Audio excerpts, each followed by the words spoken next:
deal with those legal issues and get back on the sales. Good, that's Just, we share the good stuff and we share the bad stuff, right? So, hey everyone, we are just finishing up the updates. So you can listen in until we start, okay? Basically. Can everyone hear me? Yeah. Any lessons for us to learn without calling any names? Please put in the chat if you can hear us. Have a very tight partnership agreement that has a vesting period and have everybody involved understand what the document says. Because they can say one thing and people don't understand what's on the document, and that causes a lot of confusion, right? So have a sit down with the lawyer and have everybody understand what is put on that partnership document. Explain to everybody what vesting period means, what this means, what that means, because when they say if the time comes, God forbid, that you guys break up as a team, you have to have some kind of protocol or some kind of guideline how you're going to split everything and how things are going to go, where everybody's going to go, right? And right off the bat, let people understand if you're going to come and work with you, have them understand that a startup is an experiment, right? It's something that you try. You're trying to find a business model, you're trying to find something that works, right? So people feel that because you've worked on something for a year, that means, okay, if you're leaving, you deserve to get like a big payout, even if the company isn't making money or anything like that. But we've been working to try to find something. You understand? You've been putting your own time into it, not because you're looking back for that. You're looking for that money, right? You gave up getting paid for a reason, right? If you believe in it, or if you just want to continue working, you want to work on something, right? Yeah. But it could have failed anyways. It could have fallen through. Anything could have happened, right? If you decide to walk away and have a partnership, you have a partnership agreement that says, okay, you don't get as much equity or you don't get as much equity for a certain time, then the person has to understand that. So that's startup. We're trying to figure out something. It's not like a normal company where it's not a normal company you get paid for time, right? If you decide that, okay, this is you're not getting along, or the product just isn't for me, you walk away, you can't expect to get paid for your time that you put in. You made that personal sacrifice. Right?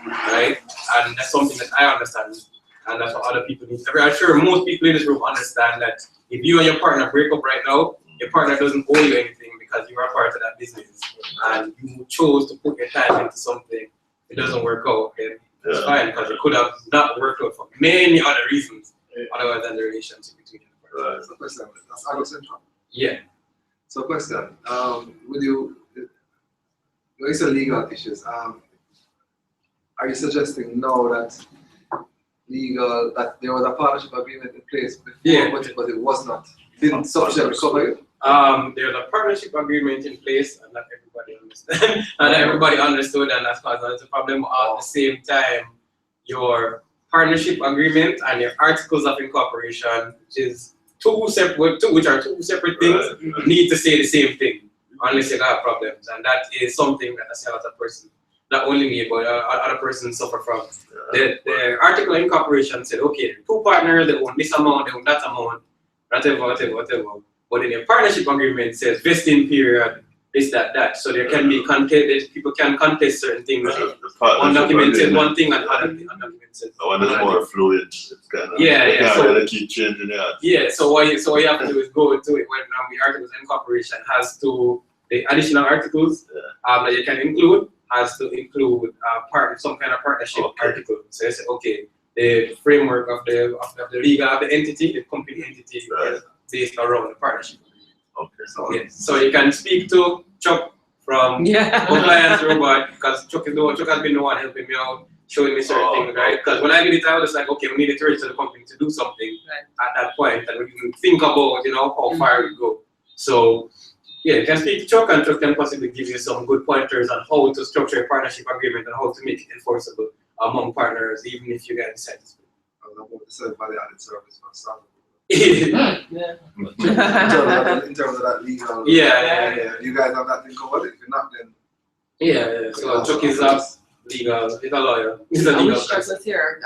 I think I would, as you were saying it, I was saying, we actually need to do a session on that. Yeah, you need to do a session on partnership. We're all concentrating on creating our product and getting some sales, but you also have to think about the human aspect, what can happen in between, non-performance, that kind of stuff. So that's what's been going on. me. So just to get back Yeah, on the horse this week, Right. and just start doing what I need to do again. right. Okay, Sorry, cool. you're next. Why am I next? Because You're sitting you're sitting beside me. You're You're sitting sitting next. I wasn't expecting an answer.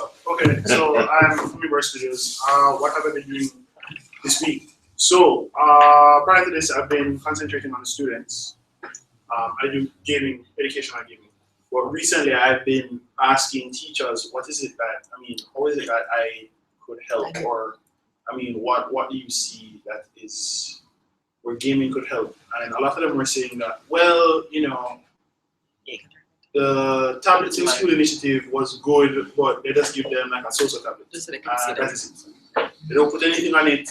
So what we would like is for games to be on the tablet and also for learning material to be, so for example, you're in class, if I as a teacher can control what is on the tablet and it's in a game format, that would be fantastic. So I've been going around and just asking teachers, what is it that you want, to try to create another customer segment or to be more, I don't know. like advocates for. Yeah, right. And so that's the response I've been getting. So that's me for the past 2 weeks. That should work. I was just about to say, I can't believe If it. you guys do penetration and you guys want to get information, Yeah. work together, Sarah, and hit the schools together. Right. Hit the schools together. You have one set of questions, she has another set of questions. Makes sense. It's a double effort because not like you're competing directly. Yeah, exactly. Education begin. Yeah, but even so, what you're creating is the administrative aspect of it, right? From a software perspective, how to help the teachers teach better, and what you're proposing is an instrument to help the teachers to teach. Yeah. How can you guys help each other?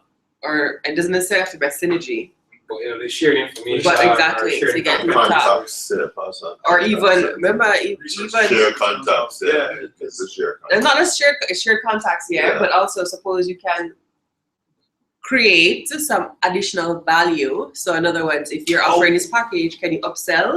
Let's sales funnel, guys. How can you make synergies and say, look, if you're taking this, we can get you a really great deal with your particular app or gaming, whatever. So just putting that out there. Sorry, continue. No, apologies. And on the software section of it, while designing a game, I had a snag where I couldn't pass it. But this week I passed it. So should expect an MVP in the next 2 weeks, which is Really? Fantastic. Great. And you heard the thing about the video, right? Yes. For the game. No, the videos that were creating about your story. Oh no! Well, I read something. Right. Okay. So I'll say it again at the end. All right. Rashmir. So where should I begin? Last. Yes, What happened yeah. last week? Yeah, a lot of things. Like 3 weeks to grossing at nearly 1,000 euros, but that's really small. We need to get that like first week, as I said before. But there's really little to no marketing behind the products. We're focusing on tool development and also the project for started to make a game that character design. So I've been doing that the last week, and I also did a submission to Kingston. I worked right up until the deadline, and I wanted to reach a certain point in character development. So now I'm back to product development for the Diamond tools. So that's the next tool is set to be launched in April. And I've been working on the current tools right now and putting on updates. So I have 6 tools, and I've been working on updates, and I'm working on the tools to be launched in April.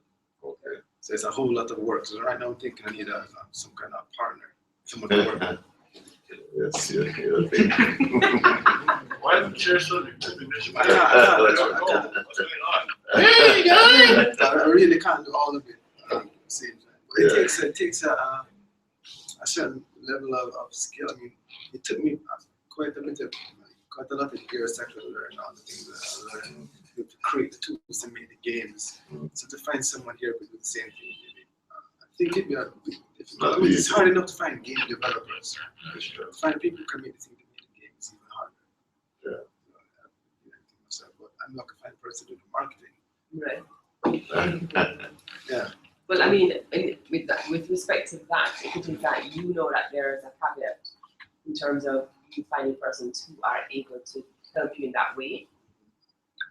That is why you need to get some kind of back office thing going on. If there is any way for you to train people without it taking away from your time. So if you spend the time, if you decide you're going to spend time creating some kind of training process that you can document with it, you just videotaping it and carrying it through, and then having that, you can train people to be on your team. So you hire somebody, say, look, you take this some of the time, you get up to speed, and then you're able to help you move forward.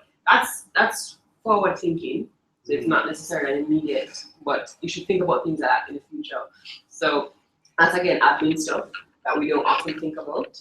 If you have a team and you need your team to be trained in specific processes, whatever the process is, whether it's how you run your company, you need to be documenting that as well, so that you're not always retraining, but you can just give them some stuff, give them a document, a project document, some videos, and just say, take the time, get up to speed, and let's move on. And I mean, once you guys get to the point where you get maybe you get VAs, you get your virtual assistants or whomever, those people should be responsible to do that. Obviously, you guys are still in a lot of development, but I still want to put that in your mind so you don't think that you have to be the one to manage all of those processes, or that it's not possible for me to get somebody who is up to speed. I'll just continue to do it myself, which just means that you continue in the same way or in the same circle. So does it make sense for you to stop, take a week or whatever time, map out what you need them to know, and then I'm just saying, it may not be that easy with respect to what you do, but for the benefit of everyone. Continue. Yeah, so as relates to marketing now, so something happened recently. Unity, on their store, like my tool was right on their store. They login receipt there. And it was there for about 2 days, and then there's some sales coming in and saying, okay, but what normally happens, that persons buy the most expensive tool, and the tools that I sell aren't really cheap. Right. And they buy the most expensive ones. Right. But I saw one of the cheaper ones had racking up a bunch of sales. So I checked the store and I realized that that one's on the front of the store, so that's where the sales are coming in. And then 2 days later, so sales were slowing down, saying, I better take it down. It does a random switch. Right. It switched up, so I said, it's just slow. Right. Yeah, so each time that tool is presented in front of the target audience, there are sales. So what does that mean for you? What does that mean to you? It means I need to get the tool in front of the target audience. I keep it there. So what? So in other words, the funds that you did bring in from that, are you going to use that to continue more marketing? Yeah, I tried that with Facebook, to post and boost it. But the thing is, my tools are really specific, and the boost is just a wide audience that it's reaching out to. Okay. So it's So you know what? Maybe you and I need to do a session where we can drill down and how to really utilize Facebook ads. I'll do a session with everybody, but you want us to set a date? Yeah. This week? Probably next week. Next week. I won't be here next week, so the week after. All right, week after. All right. So let's set a date. Sorry. I was going to suggest blogs. Blogs? Yeah. Persons who want to know how to do stuff normally want to read, and then they'll find a tool. Like you could sell your product to a blog. Yeah, but that's what Articles, and so the developers can read article and then find it. The best way to do that is actually to guest blog. So if you don't have an existing blog that has a lot of traffic, what you can do is approach a blog that does exactly what Nicole. Yeah. What Nicole was saying. Reddit's a bit different, isn't it? Pardon? Reddit. People can find it. It's a good platform. So what you should do is maybe find a topic. So here's the process. Find a topic. Don't write an article yet. Identify several blogs that have a good following, that are specific to gamers. Write them. Write the administrator or the whoever owns that site and say, hey, I'm so and so. I have this app and it does this. I'd love to write an article about something. Don't say you want to sell a tool, because no blogger is going to let you come and sell it. But what you're going to do is talk about something that's relevant to that industry. So if you're going to say how to, I don't know, whatever in gaming, how to maximize your visibility with your app or something else. I don't know what it is. You'd know what people want in that particular area. And then you have in your description at the bottom where it's who wrote the article, you give all that information and the link to your website, because they're not going to let you link to a store. And on your website, you're going to have a link to the store. So as soon as somebody clicks on that link to your website, you're going to have this information about the app. You're going to have buy it now at the store and it will link them back. So that's how you do it. So first thing, identify all the bloggers, write to them first, get their buy-in and get them say, yeah, I'm interested in that. Or they will say, actually, I'd love if you could write something else about this. But you have to, in that description, in writing to them, tell them what qualifies you. And what qualifies you is the fact that you are a game developer, you are part of Startup Jamaica in the gaming division. Give them all the things to make them sound like you're important. Continue. Yes. What else?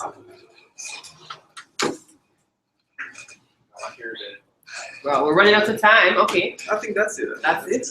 All right, cool. Who's next? As a recommendation for that, Fiverr, though, because that's how I plan on doing a large scale thing. I can't model everything. So I would give it to Fiverr, let somebody model some stuff for me, and then, but as a money thing, I would have to spend. But I get it. So if to compensate for my lack of team members, I would use Fiverr, and I can control everything. So Yeah, I mean, to compensate for my lack of team, I build tools to help. All right, who's next? Apply, Jay? Last week was a wash, right? Well, last week we were listening via internet and stuff. So we learned a lot from there and the opportunities for Thailand and the development. So it's all bad news this week. So they're not prepared to cover years. So my core of the company, everything is down. Everything is separate and apart. Third hard drive in 3 weeks. My design files, regular thing. Look, guys. I have the answer for this. I'll tell you what the answer is. It's just it keeps going. I keep losing data. Getting hacked from Bitcoin. This just keep going. So the machine just went down. And the data is gone from it. And when I say gone, like I plug it the hard drive to another machine and check it, and the folders are just blank. Very blank. Design files, everything. So I called our customer that wanted us to manufacture 3D printer for her. Let her know. It's not too much of interest trying to tell her that we have some issues. That's not design file, but she kept it out. So we're alive, right? We're alive. We're alive, but you're smart. Alright, guys, stop. No, that's what the reality is, what are the lessons? I'm gonna have to get this machine made anyway for April 14th for Jamaica Expo. So client's not gonna really what we're doing. We had our own machine that we wanted to build. The client also wanted something in a similar grade. She just wanted to use it for ceramics, 3D ceramics. So we're literally gonna use the client's money to build a prototype for ourselves. That one to validate what we're doing. So I'm just gonna have to use whatever little that we have in the bank to try and make this possible. And the lessons to learn from your. Enjoy life, keep living. No.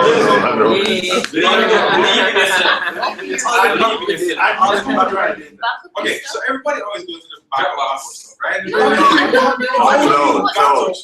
Why design file in the midline with 38 gigabytes. back in Taco, piece by piece. Yes, you do. Or you have an external hard drive. Pay for extra space on Dropbox. Yeah. Right. Or you have an external hard drive. I have 50 gig on Dropbox and I use a few. That's what I do. I have 50 gigs. So we were actually building our own rack system to store with that. Oh, that's right. I get it. Don't worry, that's what I do more time. Yeah, so leave on this side. Everything. By the way, everybody, Mark is on. He's listening to all of us. So I'd better say hi to Mark. Hi, Mark. How you doing? Yeah. Somebody can scrape the drive and get That's what I tried to do here. Oh. That's the first time. I'll show them actually up here. The first prototype ever built. First prototype ever built. Yeah. Before we built it over the weekend, and the Monday, before we back up anything, and the Monday they broke into the Virgin Care and they thieved the laptop out through the window. Wow. Monday, right? Oh. Spend 1 weekend and then take a book for weeks and do back over the weekend. It's smart enough to figure it out after that. Don't let them transfer again. All right, Mark says, hey everyone, he's checking in, and Kyton will be on board next week. So great news from Mark. Fantastic. All right. So Gafar, what you working on? Recovery. Recovery. Or what am I not working on this week? Recovery. Now that the boot camp is over. Are you recovering? Oh yeah, so we had some success with the boot camp. That was wonderful. And I'm Yeah, you did well far. Some people are saying like you could do this and make some real actually, money. let me share something with you guys. So this was when Mark approached me, when Mark told us about the surprise assignment, right? Right. It was actually something that me and my team wanted to do in Western Jamaica because entrepreneurship isn't really practiced this way in Western Jamaica at all. So it's a part of our mandate to actually find people in Western Jamaica to do these things with. So when I heard of it, I opted to do it because for Startup Jamaica it's a pilot, also for my team it's a pilot.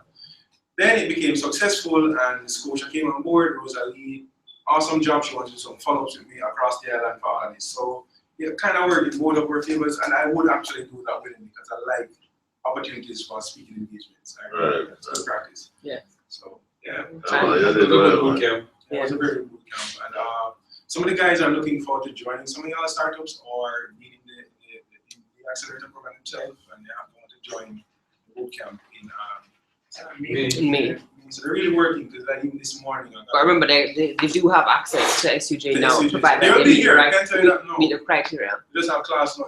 Yeah. Class now, they will be here, so, yeah. So Well, access meaning like they have to apply. And once they meet the criteria. Like the stuff, the design stuff that we spoke about over the weekend. Well, they're going to do it today, so we actually need to quickly get through these so that Manny can continue. So, Gafar, you're done? Okay.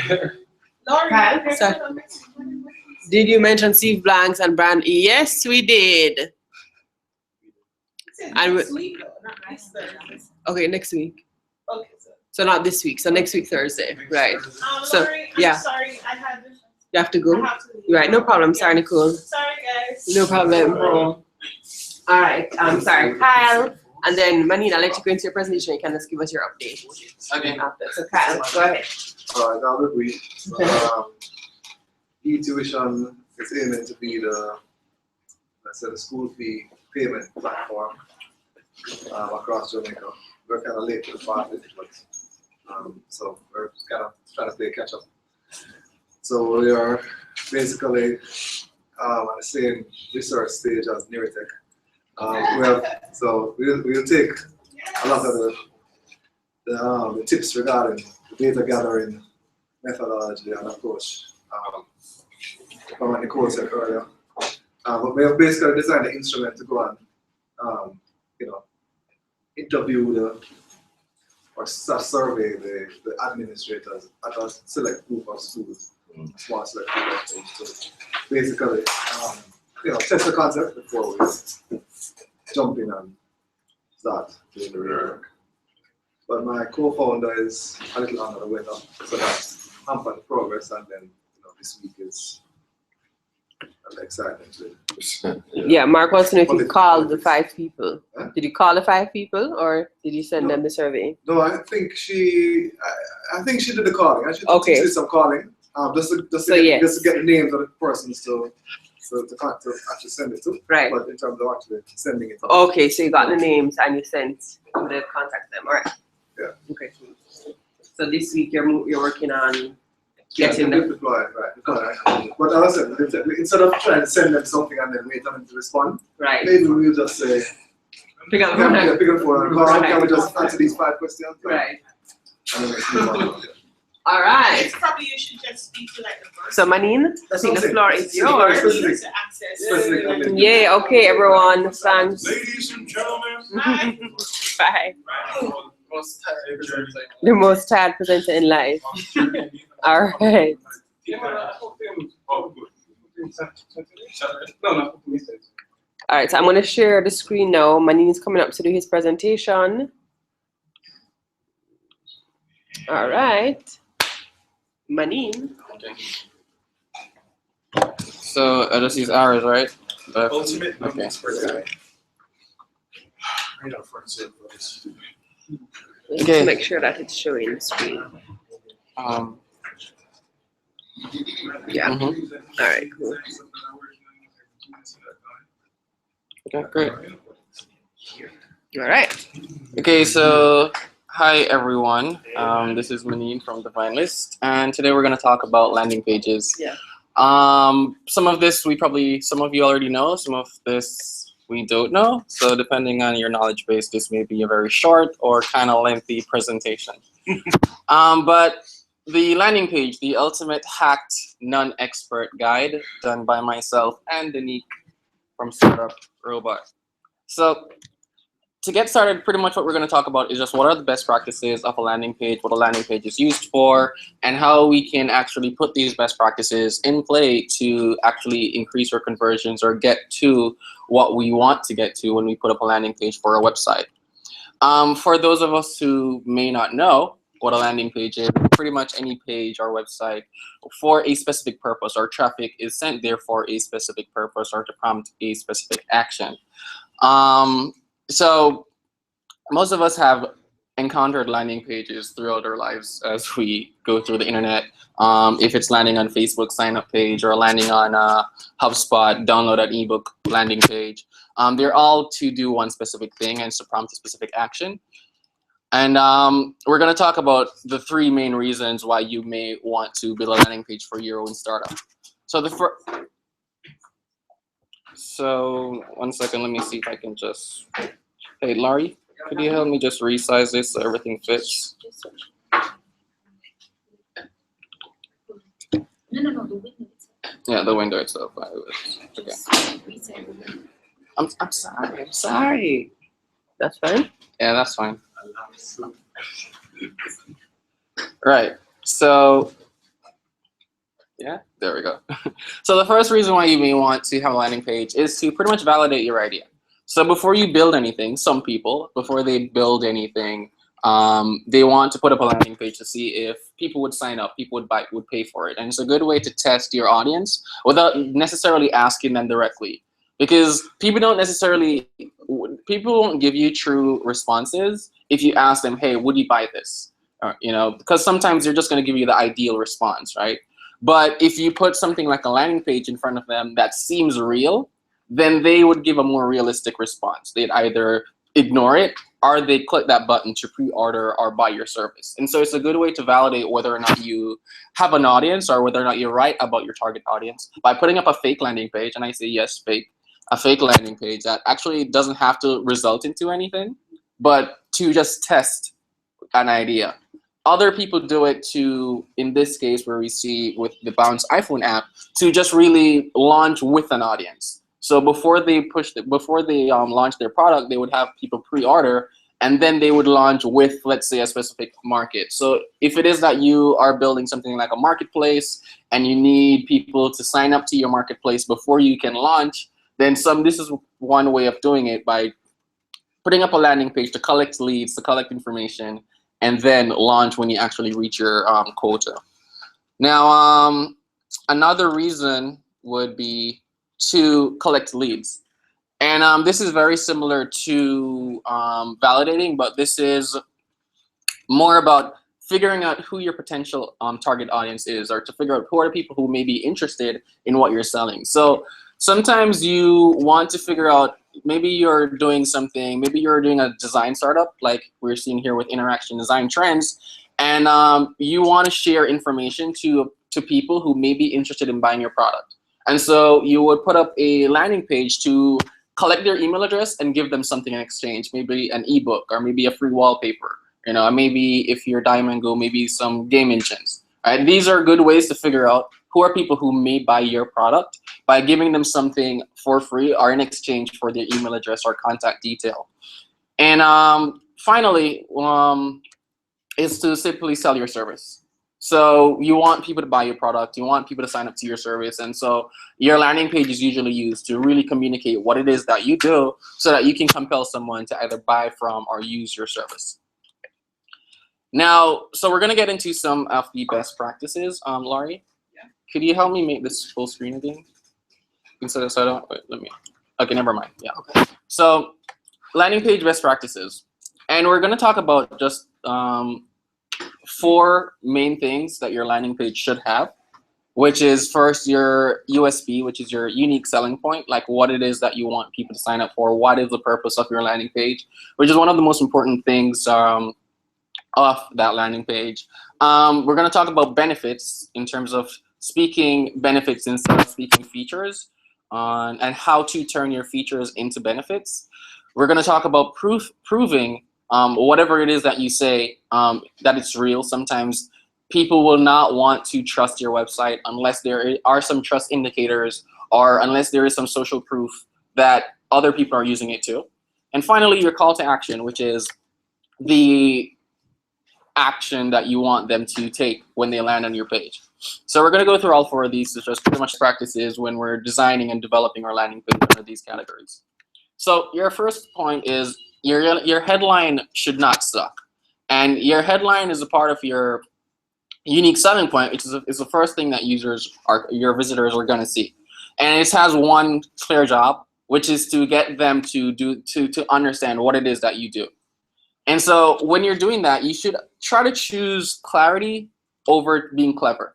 Sometimes you want to be clever, you want to sound cool, you want to sound funny, but it may be at the expense of them understanding what it is that you actually do. They may laugh and they say, oh, I don't get it. So clarity smooths away the conversion, and you want to choose clarity over being clever almost 100% of the time. Now, I'm going to show you like 3 formulas for a great headline to help us like think about like how do I come up with a headline for my business.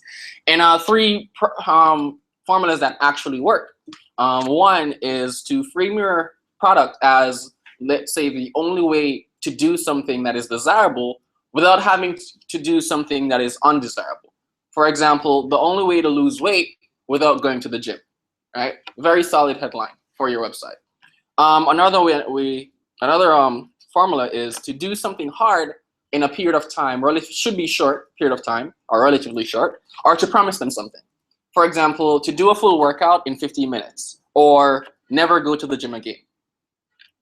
Finally, is to do something desirable, like an athlete or expert, without doing something undesirable or expected. So get ripped like an athlete without the crazy workouts. So these are 3 ways that you can think about your startup and think about what you're, and these headlines are derived from your value proposition. So if you built out a business model canvas, the part where you have your value proposition, you can then think about what is the value that I'm trying to offer to these people, to my customers, and then use one of these formulas that best fit your startup. Next is the secondary headline, or the super sub, which is pretty much what you use to help drive home your pitch when they land on that landing page. You really have about 5 to 8 seconds to communicate what your page does before we either lose interest or we just get confused. And so like what you want to do with your headline is, and your secondary headline, is to make it, that combination should be as clear as possible as to what it is that you do as a startup. And there are 2 uses of the secondary headline. It can be a direct extension of the headline itself, where it follows just the primary messaging, and pretty much it's like finishing the sentence of the headline. The second one is to pretty much extend the message. So it's not necessarily finishing the sentence, but you're finishing the point, or extending the message, or putting another point to really state or pronounce what it is that you do. 2 examples of that, headline being the only way to eat out without leaving home. Secondary headline, leaving home sucks, order your next meal online so you don't have to, right? It's a good way to use a secondary headline to drive home the point of the first. Second is never miss another photo op. Let drone cam be your personal photographer while you enjoy life as it happens, right? This is also another way to extend the message, right? So you can use either of these strategies to have a great headline and sub-headline combination. So we're gonna look at a poor landing page in the context of headline and subheaders. And like as we can see, the headline here is a testimonial. Now, testimonials are great for websites, something that you always want to have there to get some trust indicators on your page, but they make very horrible, terrible headlines because they're not necessarily speaking specifically about what you do, right? And in this context, even the subheadline, how can you MD work for your practice? doesn't really say anything. It has something to do with physicians or doctors, you know, but like you don't really know. And so you want to avoid doing things like this. And even the legibility of your headline in terms of the design standpoint is something that we can talk at a later point. But a better one is COTAP. Now, the reason why COTAP is better is, one, they don't use a testimonial. But two, is even though work in the moment, right, it's still not as clear as it could be, right? However, the secondary headline, secure mobile messaging for business teams, they effectively use their secondary headline to put everything in context.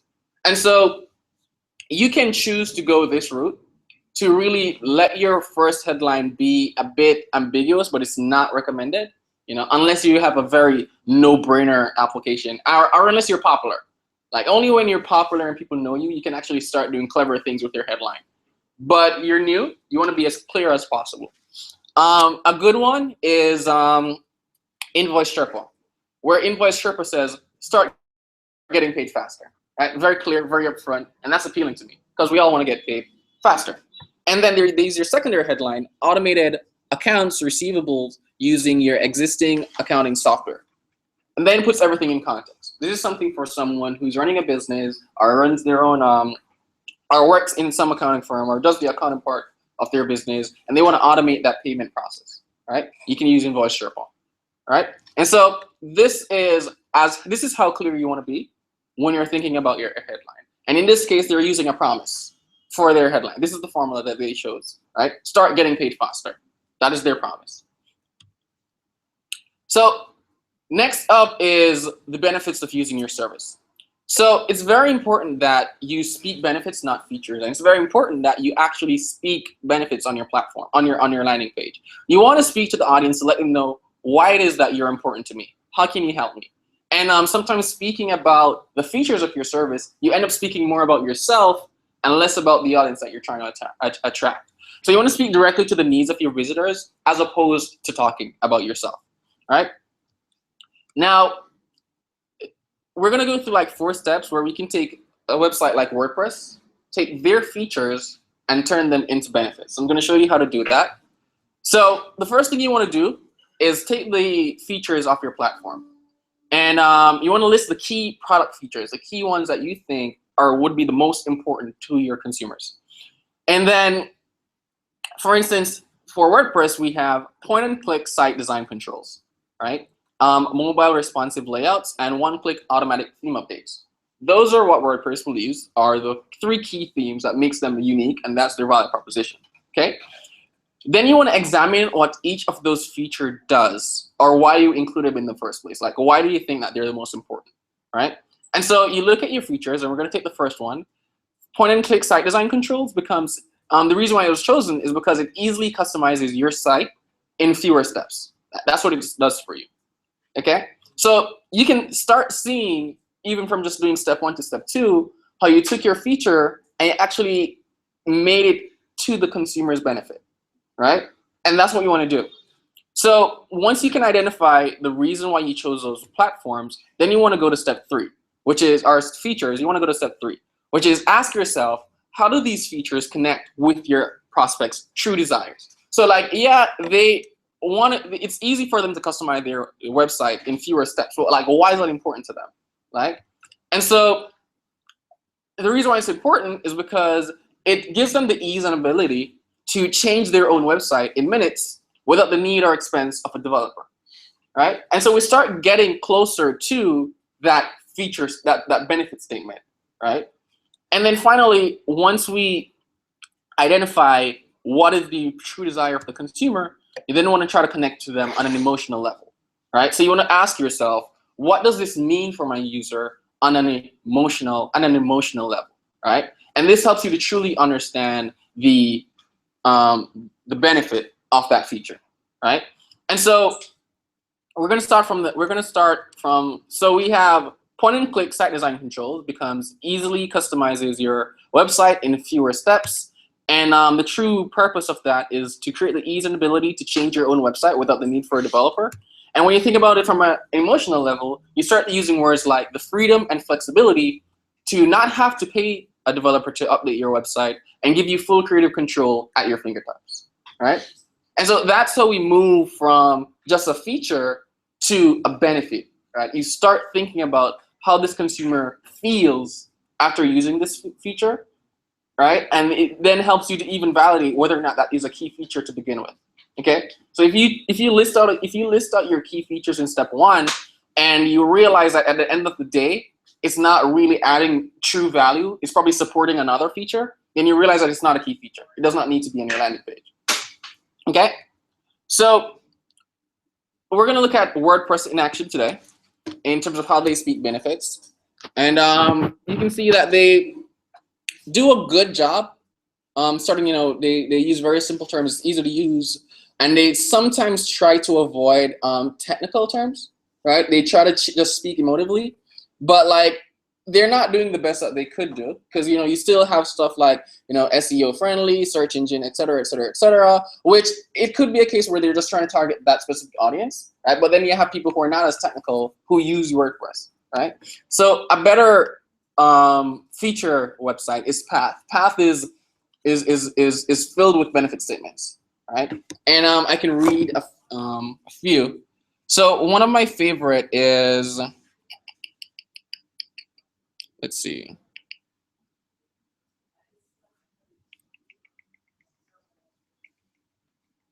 Right, so it's one of my favorites is better than likes, where use Path emoticons to do more than just like a friend's post. Smile or frown, laugh or love, it's up to you.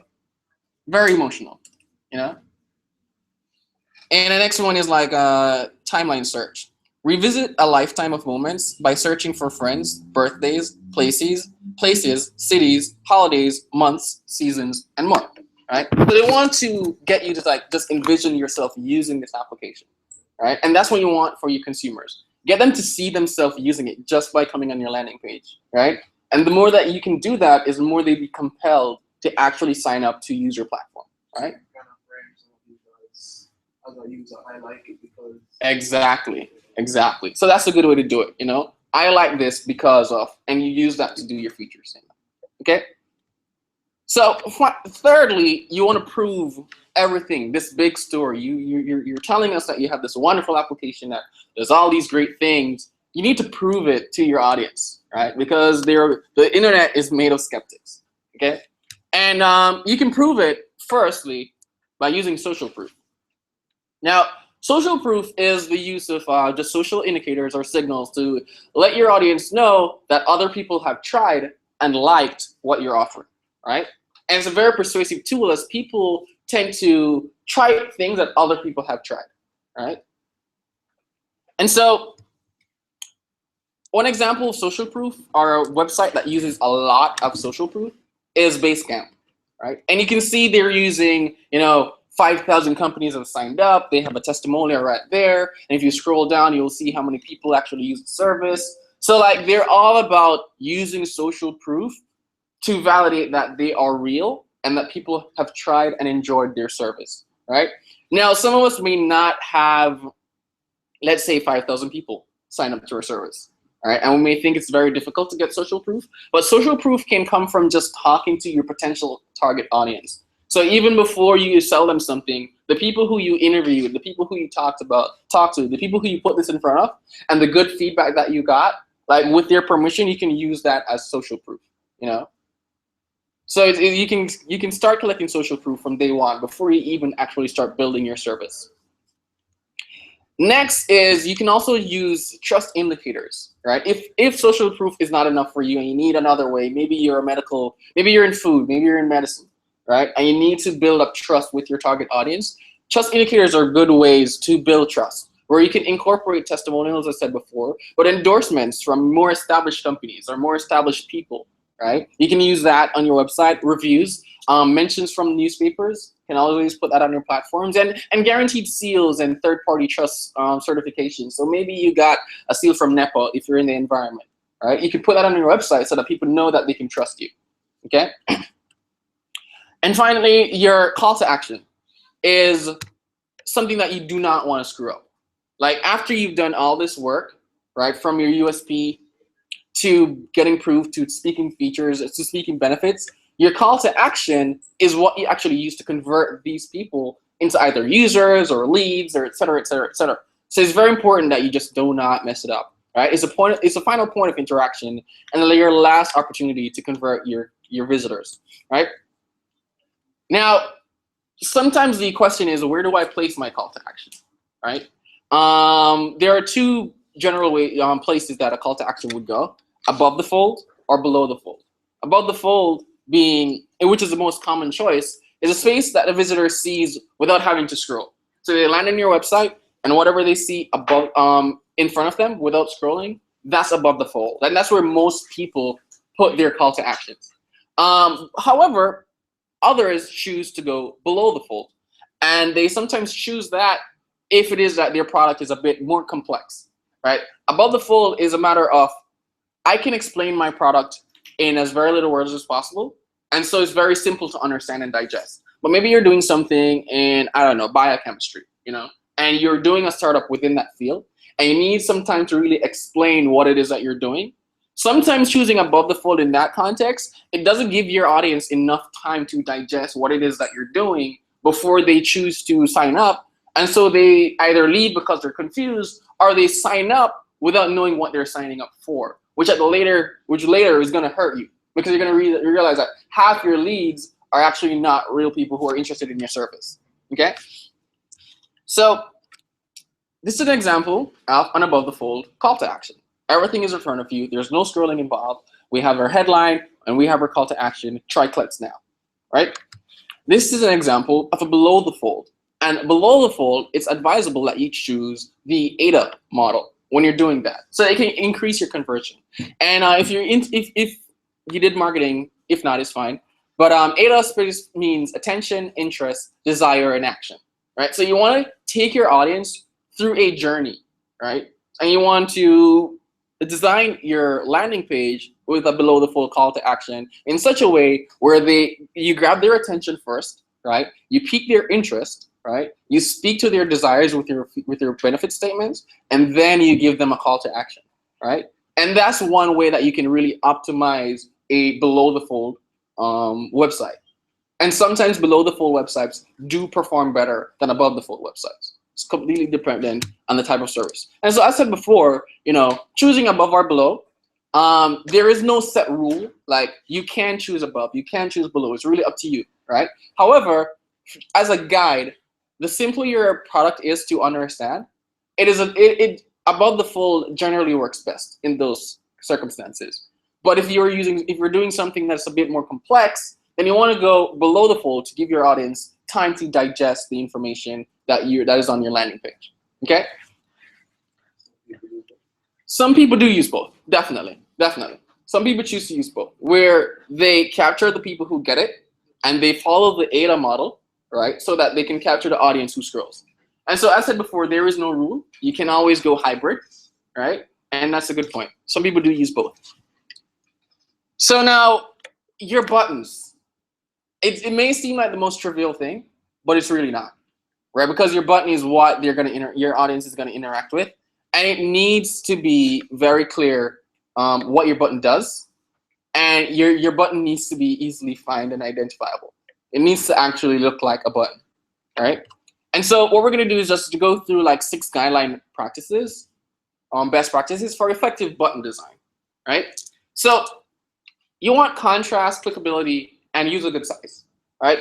Contrast meaning the color of your button should not blend into the background image, right? Your button is not playing hide and seek with your audience. So it should be very clear what and where your button is. Now, clickability is just simply saying that it looks like a button, right?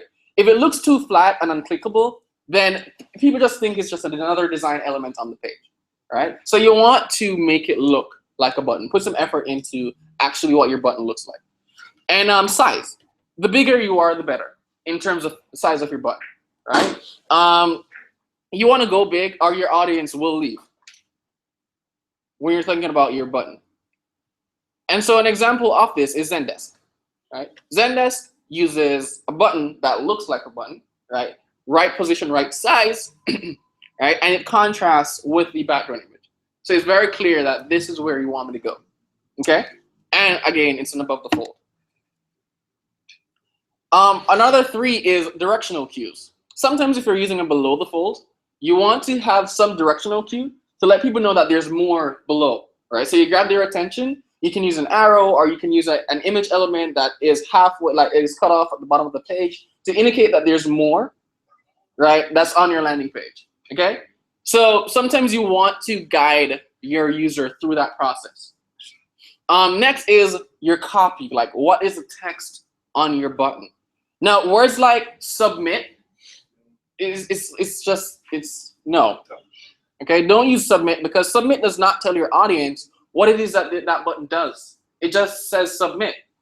You want to actually complete the sentence, sit into the customer's shoe, or stand in their shoe or in their chair, and say to yourself, I want to, and add that text on your button.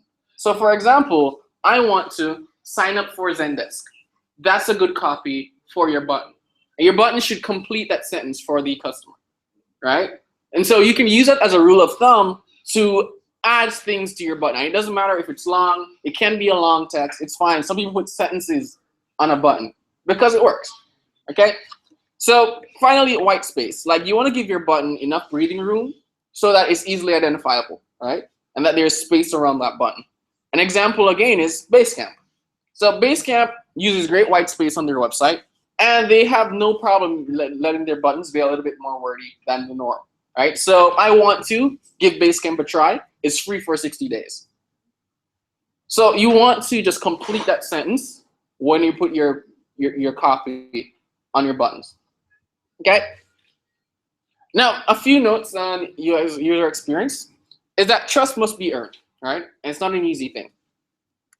So you want to make sure that you pay attention to your grammar on your website, right? You want to make sure that you choose either it's British or American English. Do not do both, right? Because some things are in British English is wrong in American English and vice versa, right? And you want to know your audience, right?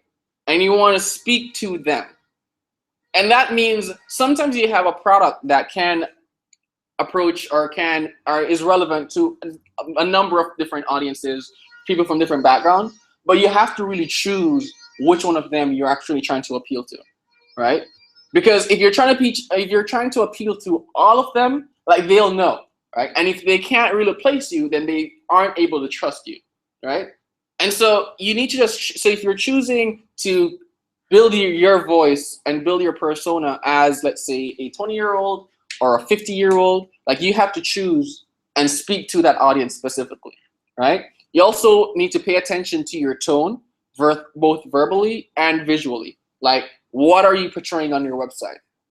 Is it what I want to be seen as, right? Am I coming off hippie? Am I coming off happy? Am I a dark website? Like, you want to make sure that everything you do on your landing page is intentional, right? And finally, like, stock photos are unadvisable, right? Sometimes it's unavoidable. Sometimes you feel it's unavoidable to use a stock photo because you're small and you can't take your own photos. But I mean, you can try, right? And the reason why stock photos are ill-advised is because like they're easily spotted. Like I can tell that that's a stock photo, right? And then it comes off very fake to me. Then everything on this website just doesn't seem real, right? So you don't want someone to look at your platform and like they Google and they know that this is an iStock photo, and are they just, it's like a fake smile to them. It's not genuine, right? So try to use original images as best as possible, right? Or take them yourself. Next is to avoid surprises, unless you're good, like really, really good. You want to avoid surprises.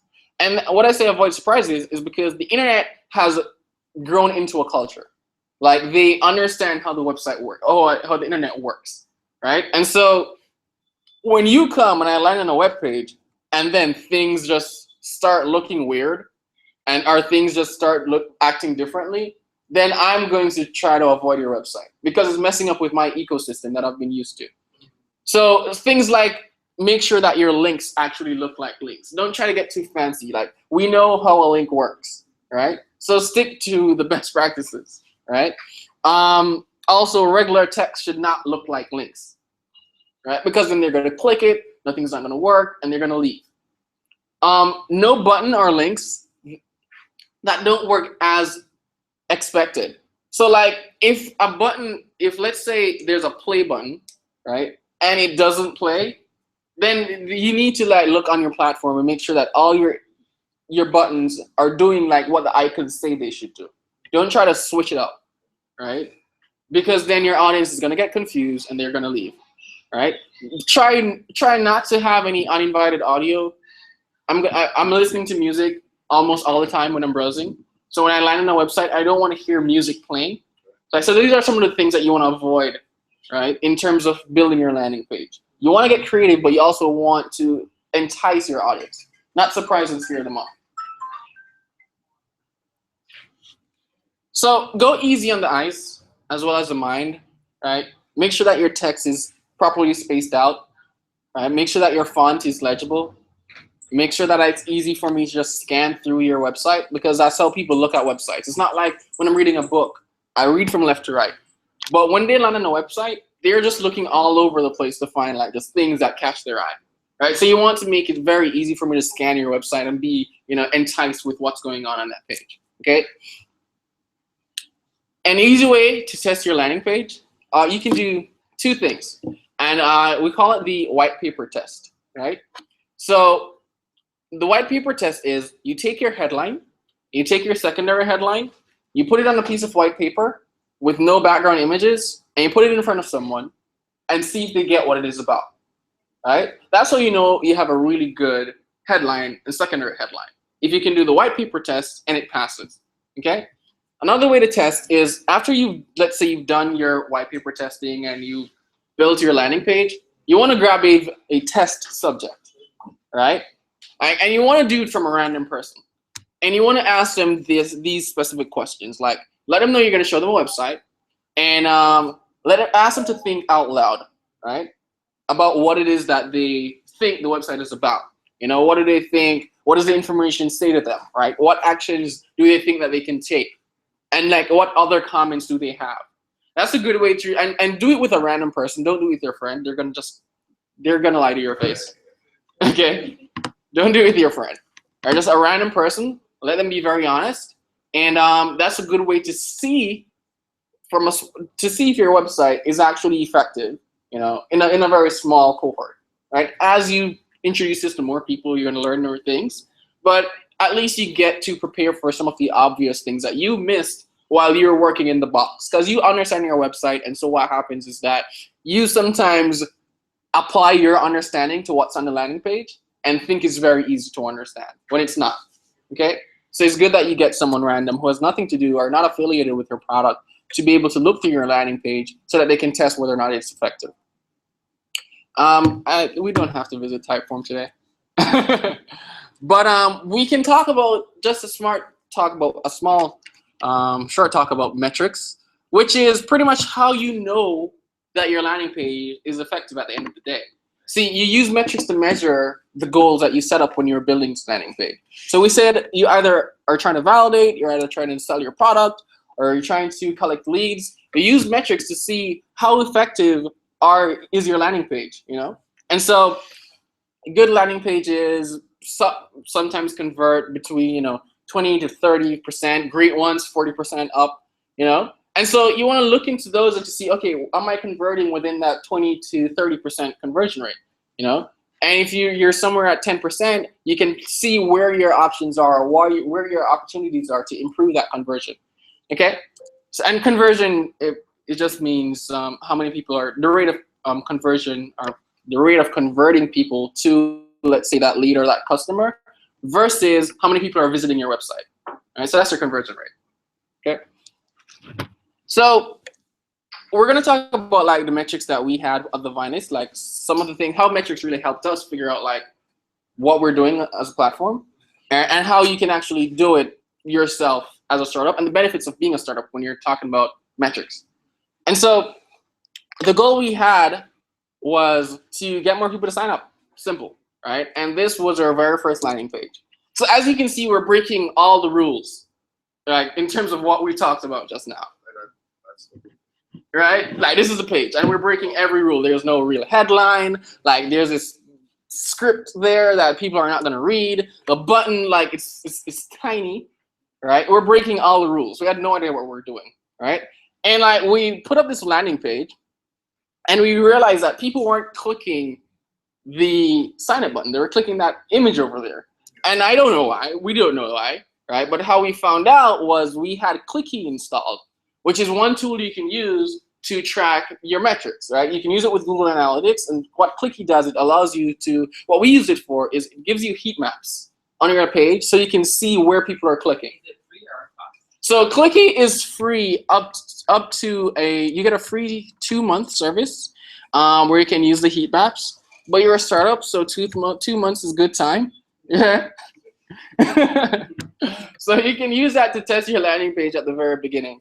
And so we realized that they were clicking that, so we just made that clickable for a little bit, right? Just to see if we could, until we figured out how to improve it. And then we tried changing our landing page. Now this again, we weren't informed. Like we were just like looking around, trying our best, and so, but things started getting better, you know. But the conversions were still not really as high as we wanted to be. They were like at probably like 6%, right? And we were aiming for 10 to 15% at least. And so we tried changing it again, and like it didn't work. And we tried changing this. This actually peaked or conversions, but we got like probably 10, 11%, right? And then we're like, we had this running for a little bit, and then we said, you know what? This is gonna be the landing page, right? But before we put this out, I landed on another website, and I got an idea. So what I thought was, why not just drop the landing page altogether, right? And just throw people into the experience, right? And this increased our conversion rate by 40%. Like we were in the 20s, right, when we did this switch. Now the point of this is, sure, landing pages are awesome, right? But at the end of the day, your startup is very different. And you want to think about and test the different things that you could do about your startup. So you can start from a landing page, but testing is very important, right? So you can use Google Analytics, you can use Clicky or whatever other services that are out there to really test to see how effective your landing page is, right? Because you may be getting conversions, but then at the end of the day, you look and you realize that, let's say you converted 10 people, that feels awesome, but 1,000 people landed on your page, right? You're like, wait, what happened to those other people, right? So you want to always be mindful of the full picture of like what's going on. Yeah, sorry, just wanted to add to your point, Madine, that we also have to remember the purpose of the landing page. So remember, landing page doesn't necessarily mean your website. And as Madine was saying before, if you're doing testing, that's perfect for your landing page. If you're doing a campaign, like that is good for a landing page. Remember, the landing page, or people sometimes call it a SUJ page, right? Means that you are putting information on that particular page, and that's the only information you want a person to see. You don't want them to click out anywhere else. So your home page is different to a landing page. Landing page shouldn't have buttons other than the one button there for them to click on, because that's the point. I've seen an ad on Facebook, or I've seen an ad somewhere else that speaks about a campaign to buy this phone. When I go to the landing page, I should only see this phone, and it should be the information that I saw in the ad. You can't click out anywhere else. You must click either yes, you're gonna buy it, or no, right? So that's the point. Once you've established, once you're outside of that campaign or that testing, so if you're testing to get users, onboard users, you should be concentrating on creating your website. Your website is gonna have a totally different objective. Sorry, I just want to say that. Right. So yeah. So Lauren is right. Your landing page, as said before, has one specific purpose, and it should be consistent with that specific purpose, right? And so you don't want to have distractions that are unrelated to that purpose on your landing page. And so everything starts from, why am I building a landing page to begin with, right? Because then, depending on the goal, then you can know how flexible you can be with building that page, right? So one is to, let's say, to follow a specific campaign or to sell a specific product, right? You want your landing page to be about that specific goal, right? In our case, we wanted to get people signed up. And so what we did was turn this homepage, and everything that you saw there, if you're not logged in, said join the Vinus when you hover, right? So everything had the same call to action, but we realized that people needed to experience what the Vinus was to either actually get it, to actually figure out like why it is we were building what we were doing.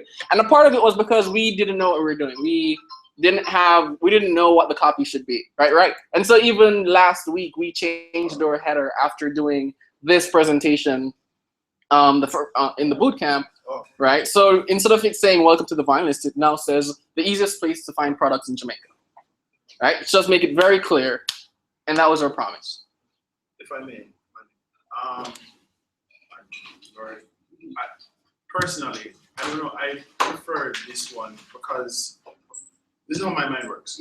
If somebody says the Vine List and I'm going to check out the Vine List, yeah, I'm interested in a landing page and I want to know something. But ultimately, my goal is how does this work? That's I jump from the hole. What is it? I just want to know how it works. So I don't know. This it's about landing page. I don't. This just works for me personally. Well, I want to throw an opinion. Show me the page just now. Which is the fact that you made a point earlier about 20 or 50 man or woman, hippie or happy. The fact is that unless you know who the person is, you don't know what to present to the person. You don't never go to the person, you don't know what to present to the person. What you have done here is you have presented a number of options which could capture any number of people. It will be interesting to see which ones are more effective, which option for the join button is more effective than the other. I also want to make another point. You're talking about testing here, but what you're really speaking about is measuring. You're not talking about testing, you're talking about measuring. Testing is really A/B testing, where you're testing one option versus another. You're not talking about measuring. What you're talking about here is measuring and saying, okay, I want to improve. Let me show everybody else another option, as opposed to A/B testing, which is really. All right. No. I get what you're saying. What you're really talking about here is measuring. Right. Definitely get that. And when I say, you're gonna have to explain this. Yeah. So when I say testing is very important, I'm talking about the complete process that you go through when you're actually like figuring out what landing page works for you. But that's measuring. Right? And so you measure to test. Like to test, you have to test against something else. Which one is more effective? Exactly. So what we did was we. Maybe this is a longer version. Yeah. A more protracted version. Exactly. But it's really, you're exactly. really doing is measuring this option and then measuring. And then see how it relates to that one. And Whereas then A/B testing allows you to measure at the same time. Right. And when we could get into testing at another time in terms of like, different ways to test, right? Because you do have A/B testing, and then you can test by just if you're very, very small, and you have the ability, because these landing pages changed over weeks. Like we run it for a week, we put something else another week to see if it went up or went down, right? And it's very unorthodox, right? But you can do things differently. But even that in itself might be unorthodox. The reason being is that your traffic patterns, maybe your traffic patterns look the same every week. Yeah. People have cyclical monthly traffic patterns. Maybe aside like this, you might see people shopping closer to when they get paid. Right. So your traffic might be peaking closer to the last week of the month. In which case your testing wouldn't be really. It wouldn't be a weekly thing. You'd have to do it a monthly. Right. Right. Exactly. Right. Which is why A/B testing that instance would be better than right. this. Right. And so the point is that we're all startups and we will have different ways of figuring things out. Right. And then as you get older, are more mature, you will then start learning even more best practices, right? To be efficient. Right. But for today, hopefully we gave you enough insight to figure out where to get started when you're thinking about your landing page, right? And when you're thinking about, measuring and or testing the effectiveness of your platform, right? Any questions? Yeah. You missed a line. First of all, jump back into the presentation. Go back to, slide 40, where you were talking, where you started the architecture, the layout of the landing page, because you missed a line. I don't know if it was to say that line is a fold, but go back. Sorry. Oh, pardon. Up. That one. I don't know if the 9 is the fold. Yeah, 9 is the fold. Okay, because you didn't mention it. Yeah. So 9 is the fold. Yeah, just something related to the Vandas website. I just went to the Vandas website and I was looking for Gatsby Wax. I typed a little search bar at the top and I couldn't. When I pressed enter, nothing happened. That's a technical thing, I guess. It's broken. Any other questions for me? My question is, I'm very dense, so I'm happy with it. So we're saying that if we're not confident in what it is or our targets are, who our targets are, a landing page would be the best option as opposed to if we know specifically who our target is. Okay, expound on that. Okay, so a landing page is for what is the first interaction that you have, that's a user would have with my product or my company, okay? So let me try to help you here if I understand what you're saying. Please. You're really trying to get at the purpose of a landing page, right? So in other words, if the landing page can serve several purposes. You can test to see if you have the right audience, if you are attracting the right people. So when you come up with your ideal target audience, your avatar, this person who you say is your, and my name is Sarah, I'll let you answer as well. You come up with your avatar, you know who this person is, and you say it is males between 15 and 25. Now, you can put up a landing page, you can say, based on what I believe this person is interested in this is the promise I'm making this person, and it's the language I use. Put up the landing page, and you can test and see, are these people coming to my page, right? Boom, one thing. And you continue to test, as Kyle was saying, you're doing your A/B testing. So if you have one version of the landing page, you have another version, so maybe a button color is different, maybe red versus green, or a different message, or completely different landing page to see what makes sense, right? So you're testing, are you attracting the right target audience? Are you ensuring that these people are clicking on it, and which page is getting the most conversion, right? Now, if you're doing testing to see if your product, to validate your product, as Manny was showing you on one of the slides, if you want to pre-sell, which you all should, pre-sell before you create. Remember, you're validating you've come up with your hypothesis, you're validating, and this is a part of the validation. So don't just wait on those 5 phone calls either. Put up a landing page, and even with the 5 phone calls or 10 or however many you're making, you're sending people to the landing page and you're saying, this is it. If you're boosting posts or you're doing however you're bringing traffic to your page, you're going to see how many signups you're getting. Now, with the Vinist, they have done their testing already, right? They have launched their product. They don't necessarily need a landing page to get signups. What they're doing is selling their product. So now, what they've recognized in doing their testing, that it makes sense for people to just enter the Vinist and see what's happening there. Once you hit it, you realize it's a marketplace, and you can always click on their buttons to see how it works, what information is happening. If the Vinist wanted to do a specific campaign around hats, because they have a client who says, hey, let's do a campaign about hats. They send out some ads, some Facebook ads or whatever, and it's all about getting a hat. That hat, they would maybe have a landing page that is talking about that hat alone and that. And then maybe it's gonna click off to your shopping cart, right? So you can use landing pages, and you should be using landing pages in your business as you do campaigns, and you have specials, or you have a discount. You should be using it in that way, right? So I don't know if I'm answering your question. You did it perfectly. Yeah. I don't understand I how don't know you if I should understood trust it. you because You that's understood another it. issue. I don't know how you understood it, but you understood Okay. exactly what I was saying. Right, okay. So your first landing page is more than likely going to be the one that you use to either validate or sell your startup. And so it's to just clearly communicate what it is that you do and why or how you do it, right? And you use that to collect your signups, collect your leads, collect your first cohort, right? And that's what you use to pretty much, that's a launch pad for your service or your product. Okay. To answer my question, Yeah. like, The landing page can be, it's home page. The landing page doesn't have to be a home page. Right. In most instances, When you it say will be. pre-sell, sorry, we can ask David, could you expound on In that? the initial I mean, stages. what are you asking? David's asking a question about. Okay, The other thing is that, so the campaign. I got a campaign. No, because I was questioning like, what's the point though? because I know exactly what I want to sell.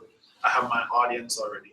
Well, I mean, what you two said about the whole pre-sale and getting people on board initially, specific to be specific about it and say, look, this is what I'm doing. You want to be on board and not overwhelmed with this whole information. Right. I get you. When you say you have your audience already, what do you mean? Well, I know who I'm targeting. Yeah. That's what I mean. No, yeah, but like, do you know how to get them to use your service? Manipulation, Minister of Education.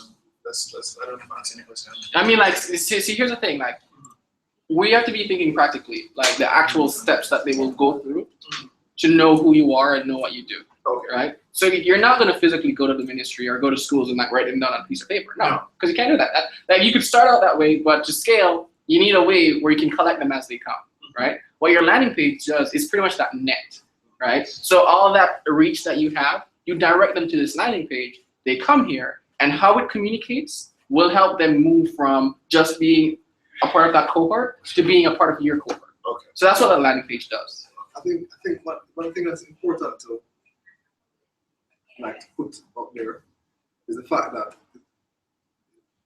and it goes back to both of you guys' point, is the fact that how people get to a landing page is going to be usually from some source point that you define. So that source point can be the Facebook ads. That source point can be the Google ads. That source point can be a particular URL that you give to the people at the ministry. So you can say, go to my website.com/whatever. That's like you sometimes see when you see people advertising on TV, and they say go to whatever /TV50.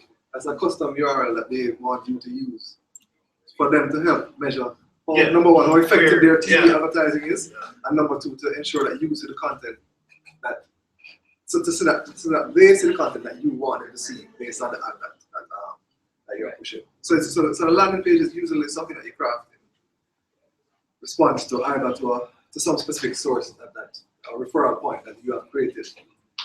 There's another thing to consider, which is also where you have traffic which may be coming from a search engine, and people have searched for hats for sale in Jamaica.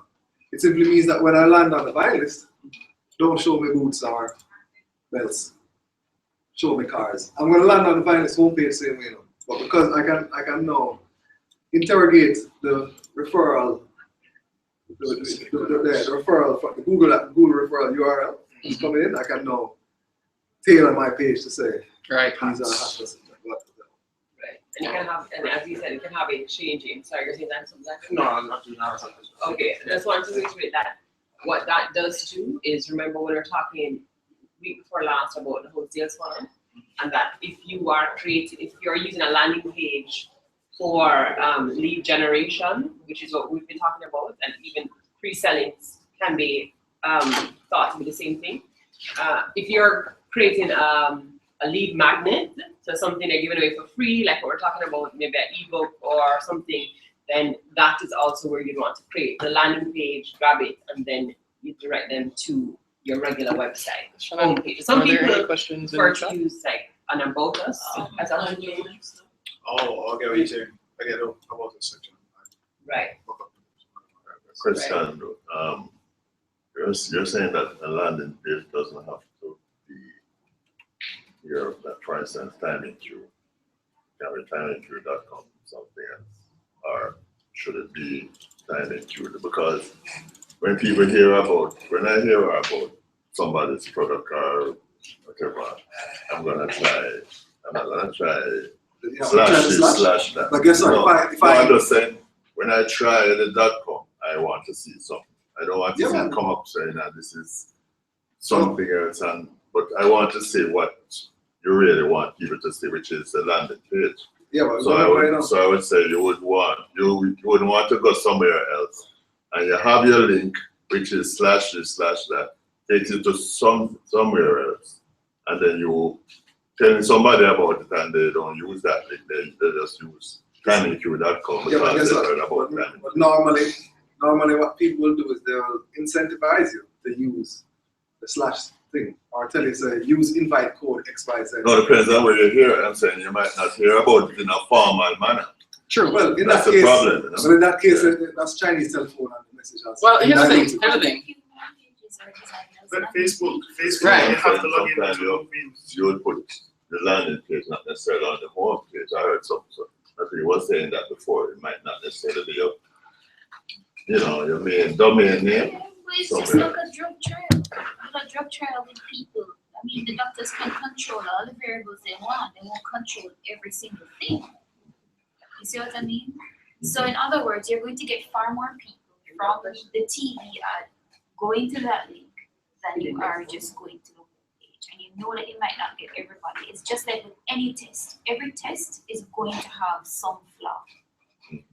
And so that's something that you need to take into account when you're interpreting your results. And then you understand, well, it could be this, it could be that other thing, or whatever it is. But Well, as pointed out with the above the fold and below the fold, where some people choose both, your options aren't mutually exclusive. And so you can have a direct link that is about whatever the content was being promoted on the TV, right? And you can have your homepage seeing the same thing, or just speaking to a general audience. So it's based on like what you're actually trying to do, what your goal is, who you're trying to reach, and how you're trying to reach them, right? And so you can choose either of the options, or you could choose both, right? There's no rule against it. So let's make a distinction. Okay, a landing page is literally a page you land on when I've clicked from some source, as Kyle said. No, you have different types of landing pages. It can be your home page, it can be your about us page, or it can be a squeeze page. Squeeze page, as I said before, means there's no links anywhere else. What we have been, so like in the boot camp, what you guys have gone through, you technically did a home page, right? Because you have links outside of that message on that page.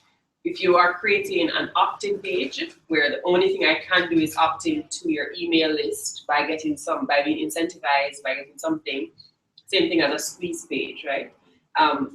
Again, depends on what you want. So if you know that when you're creating your landing page for your business, you are not necessarily locking people into a particular action, which is just to click the button and enter. You want them to be able to click on About Us, see how we work, and all of that. You're creating a homepage. Now, the content on your homepage is going to be where you're going to have to strategize now based on what those things, like the things that Manine was saying. So if you're giving your headline and you want your homepage to be able to communicate very clearly how we work instead of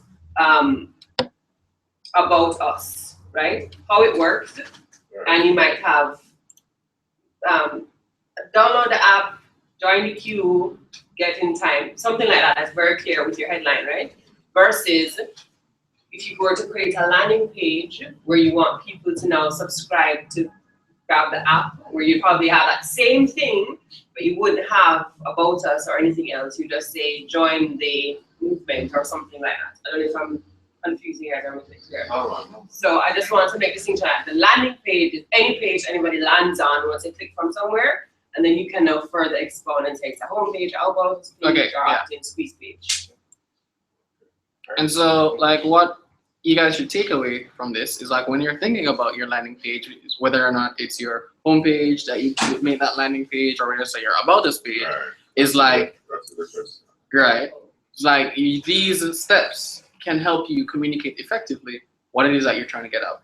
Ideally, I would love to concentrate on one page at this stage. Sure. Because you don't really want to be these two.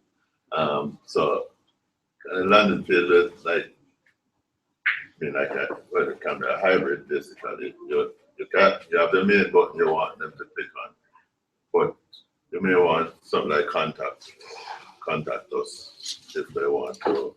If that's not what the button is doing, the button might be asking them to put their information on there. I'm not sure, should that button now, when you go in there, it has your contact information and the answer there. So you basically can do anything you want once they click on that button, but you keep the first page simple. So you can measure the people coming in. Again, it's about intention.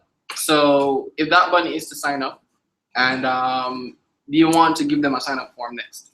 Right. You want it to be expected. He was, I think that was about that. Yeah, basically, the thing is we're kind of selling to two sets of people, Mhm. and it's two different values that we get off the board. So it's two different benefits that you get to be communicating.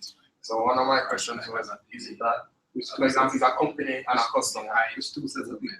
the companies who are B2B, B2C. Yeah, so the companies that sign up for the app, you get the queue scheduling activities, right? Yeah. And then now the customers can then join to be a beneficiary of that as well. Yeah. Right, so the customers of the businesses that will also sign up. So you may want some people go on there and maybe sign up and recommend probably businesses that they go to doctors or clinics they go to that they may want to. So they may recommend businesses that should to us But I wouldn't to contact. I shouldn't need to sign up for that. But When I say sign up, sorry. No. Yeah. That's me putting your contact information, like maybe an email address. Right, that's what I mean, sorry. So Not sign you're up. asking, do you use one landing page for both Yes. audiences, or do you use two? Or two, or Two button, separate ones. should we use one button or two? Here's the thing. buttons? I recommend what's generally done are two separate landing pages, right? One for that audience and one for the other audience. And then you, when you're doing your marketing, you would have to be strategic in terms of what link or what landing page you promote to what audience, right? So That's you're, what I wanted to get right. well, here's the thing, like it's One, two audience. No, well, B2B, B2C. one is not, I mean, the customers are not the paying audience.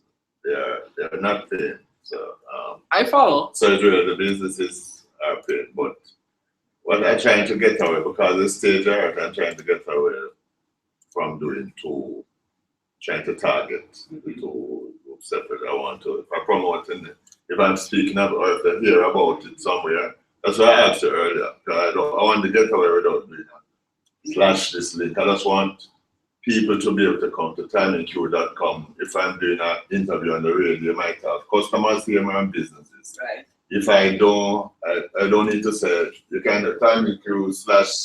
If I was I want them to be able to come to timingq.com, and from there, the same principles and maybe a button, maybe two buttons. Are you a business that want to This is how and click here to hear more about how it can benefit you and your what I would do is I would focus on the business one. Right. Because that's where your money is gonna come from. What you can do is you can put a link on the same page. You can put it anywhere that is. Tell your business about us or something. Right. Tell your doctor. Do you know about us or anybody something who like wants to use? Yeah. Whatever, click here. yeah. And they can either recommend. No, they click here to tell us. Yeah, right. And then you can then follow up and try. Right. So that's what Yeah, but you don't want like two primary buttons No, on I your want. page. So the big Yeah, button. yeah. No, yeah, that's the thing. You don't want like to give them these two options for them to make a decision, because you're gonna lose leads. That again, same thing that we were having a discussion with some other teams in here, is that thank you, Kat, for saying that. You have to be very clear who your primary target audience is. Right. You cannot speak to two people at the same time. So again, it comes down to whoever's paying the money. What you can do is your app should be for the companies. Use TimingQ because I'm going to help you to get more business.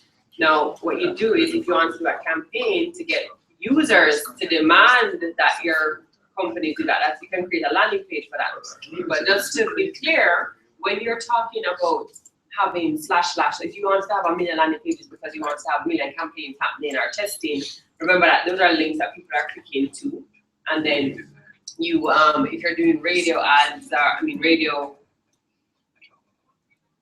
interviews and such, you would tell them your primary domain and you'd have something there to talk to that one customer.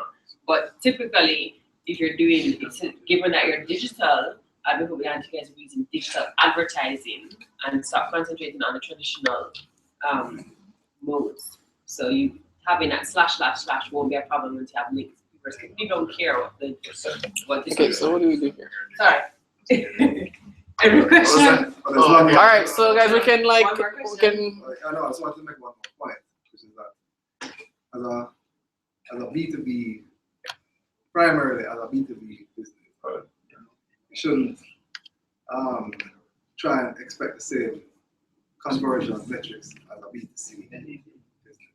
It's gonna be, you're gonna have some people who are coming there just for the curiosity, and they won't be signing up, and so your conversion, expect your conversion rate to be lower because it's not a mass market. Right. And they might not be the decision maker that's looking, might be part of the business, but not the final decision maker that comes to your side. Yeah, So they still have to. right. There'll be more, and that is right, and that is specifically for your homepage. You know, creating a landing page based on a campaign that you're running, different thing. Right. Then you measure. And that's a more realistic version. Because what we're saying is that you're going to get customers who are going to use the app, not the businesses Right. on the page. So if you get 1,000 people on there, maybe only 10 are I actually. guess I'm just focusing on what the next step that we're gonna take is, Right. and what we should set up first. And then I guess the campaign will be there. Right, so it's setting Just up your wanna know landing what the page first, yeah. Like if you're so for instance, you run an email campaign, send out some codes that give people 1 month free. Give business a month free, right? Or 2 months free, or Yeah.